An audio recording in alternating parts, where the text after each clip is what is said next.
Lei ha ragione quando dice che i processi durano troppo, ma questo non è colpa dei magistrati. I magistrati italiani lavorano il doppio dei loro colleghi francesi e il quadruplo dei loro colleghi tedeschi. Il problema dipende dal fatto che in Italia si fanno troppi processi.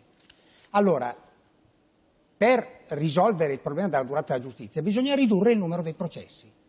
In alternativa bisognerebbe aumentare a dismisura il numero dei magistrati, ma questo non si può fare per due ragioni. Primo, non ci sono i soldi.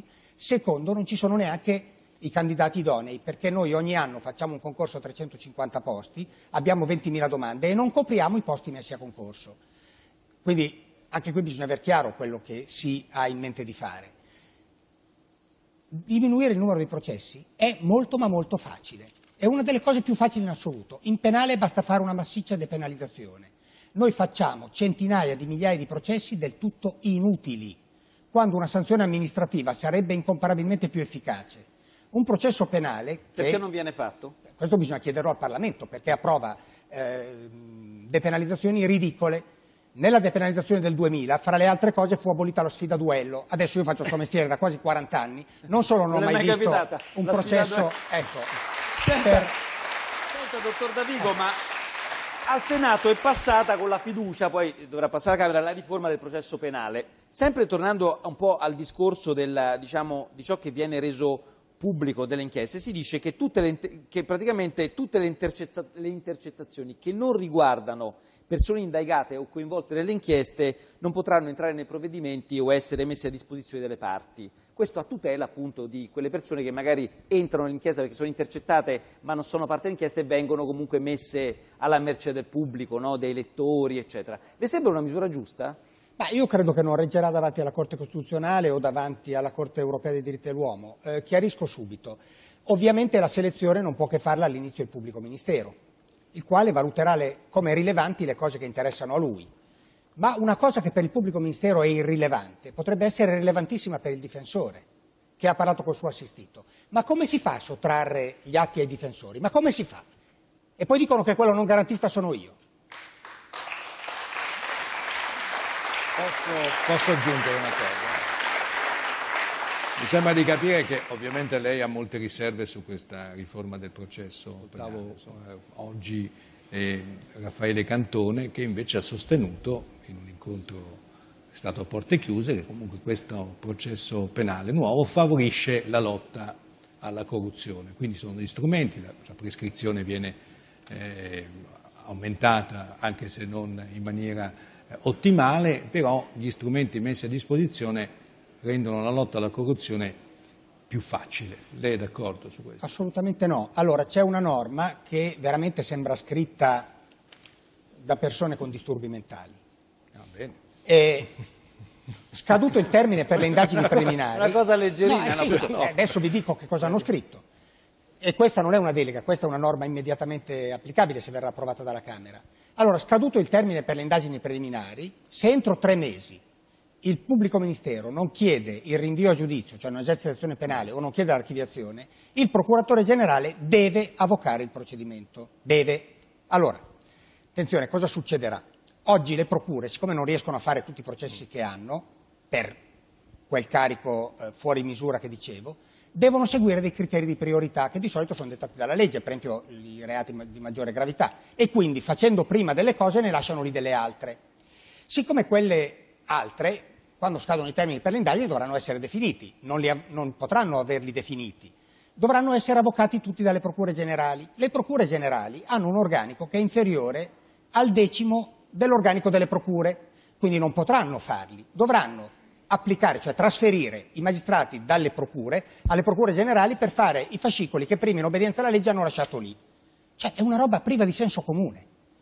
Questo vorrà dire che alla fine verranno fatte tutte le cose che sono state lasciate lì e non si faranno più gli altri processi, quelli che erano stati trattati prioritariamente, tra cui la corruzione. Il che vuol dire che è una cosa priva di senso comune. Ma la radice è un pensiero bislacco, che io ho imparato a essere bislacco quando leggevo i Promessi Sposi a scuola. Il gran cancelliere Ferrer trovò che essere il pane a un prezzo conveniente fosse un'ottima cosa e pensò, e qui fu il suo errore, che bastò un suo ordine a ottenerlo. Ecco, questi pensano che dando un ordine si finisce il processo. Allora perché non farlo in 15 giorni, se fosse così? Senta, Stefano Graziano del Partito Democratico, che è passato attraverso una vicenda giudiziaria dolorosa che poi è stato archiviato, ha chiesto che gli avvisi di garanzia dei magistrati restino segreti. Le sembra una richiesta accettabile? Mi sembra una strada pericolosissima e sbagliata. Faccio un esempio soltanto. Alcuni anni fa, forse molti anni fa, qualcuno propose di non consentire più la pubblicazione delle notizie degli arresti. Forse non si rendeva conto che in questo modo si dava l'ingresso ai desaparecidos. Dice, uno non si trova più, l'avete arrestato.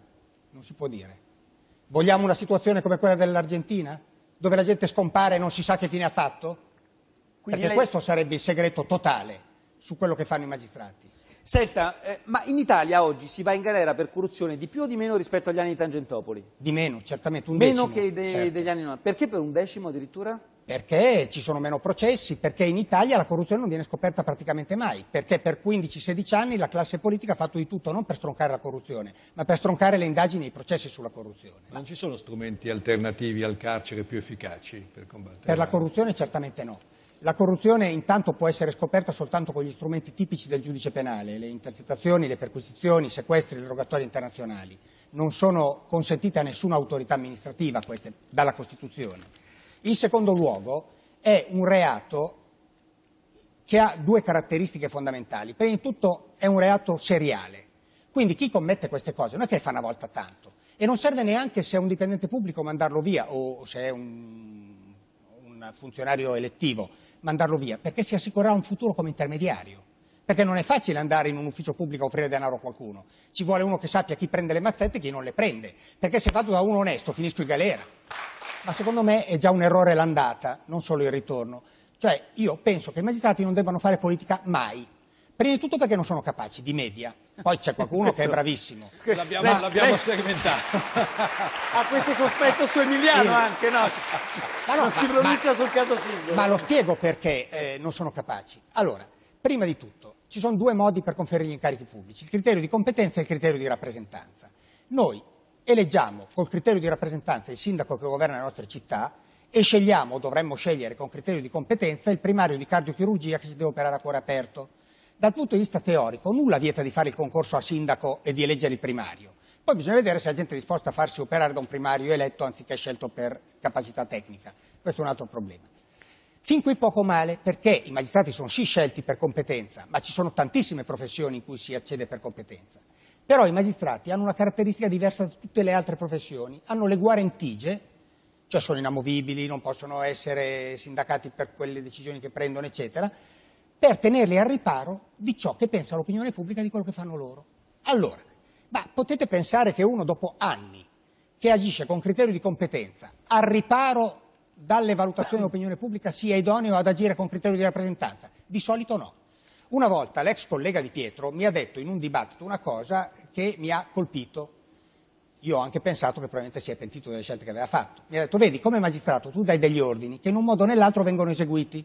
Come politico devi convincere, non ci riesci quasi mai. Ma oggi la legge Severino è stata disapplicata dal Parlamento, nel senso è stata applicata però si è votato perché un condannato rimanesse senatore, cioè Augusto Minzolini. Lo so che lei non vuole entrare nel caso specifico di Minzolini, non glielo chiedo, ma in generale l'idea che c'è il rischio che in Parlamento la legge non sia uguale per tutti, cioè che le leggi del Parlamento sono diverse dalle leggi degli altri cittadini, riguardano gli altri cittadini? Vede, ci sia una percezione proprio netta su questo? Così come ci sono delle garanzie per i parlamentari, per i magistrati, ci sono delle garanzie per i parlamentari. Sì. Qualche volta gli italiani sono furiosi perché sono state frequentemente abusate, ma io vorrei ricordare che quando Napoleone Bonaparte si candidò a primo console, il Presidente dell'Assemblea Nazionale, che era suo fratello, dopo la prima votazione in cui non fu eletto, fece entrare i granatieri, fece portare via un po' di parlamentari che avevano votato contro e disse adesso rivotiamo. Ovviamente fu eletto primo console. Ecco, bisogna pur tener conto che il Parlamento ha le sue garanzie, però il Parlamento dovrebbe comportarsi in modo corretto, non abusare di queste garanzie a fini diversi. Faccio un esempio, senza farne il nome perché non voglio parlare di persone di cui mi sono occupato, ma una persona di cui mi ero occupato era stato condannato per vari reati, corruzione, ricettazione, finanziamento illecito, turbativa d'asta e altro. Venne, dopo le condanne, candidato ed eletto al Parlamento, era andato a candidarsi in un'altra regione, eccetera. Per sua disgrazia, le sentenze diventarono irrevocabili in concomitanza con l'inaugurazione del nuovo Parlamento. Per arrestare un parlamentare ci vuole l'autorizzazione della Camera di cui fa parte, ma non se si tratta di eseguire una sentenza irrevocabile.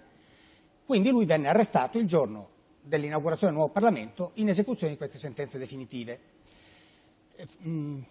Lasciamo perdere l'iter, comunque si sentì male, andò all'ospedale, tolto il presofferto, il periodo di piantonamento, residuava una pena inferiore a 3 anni. Chiese l'affidamento al servizio sociale. Lo convocò il magistrato di sorveglianza per dire: lei che attività vuole svolgere? E lui rispose: il deputato. Non poteva fare il deputato perché era interdetto dai pubblici uffici, ma nei confronti di un parlamentare l'interdizione dei pubblici uffici si esegue informando la Camera di appartenenza che quel parlamentare è interdetto dai pubblici uffici. La Camera di appartenenza lo deve dichiarare decaduto, non è che può o non può. Bene, in 5 anni non hanno trovato un giorno per dichiararlo decaduto. E quindi? Con il risultato che quando c'erano le elezioni, lui come cittadino non votava perché era interdetto dai pubblici uffici, come parlamentare votava le leggi che vincolano tutti noi. Questo allontana i cittadini dalle istituzioni. Grazie per Camillo Davigo, grazie per essere stato con noi.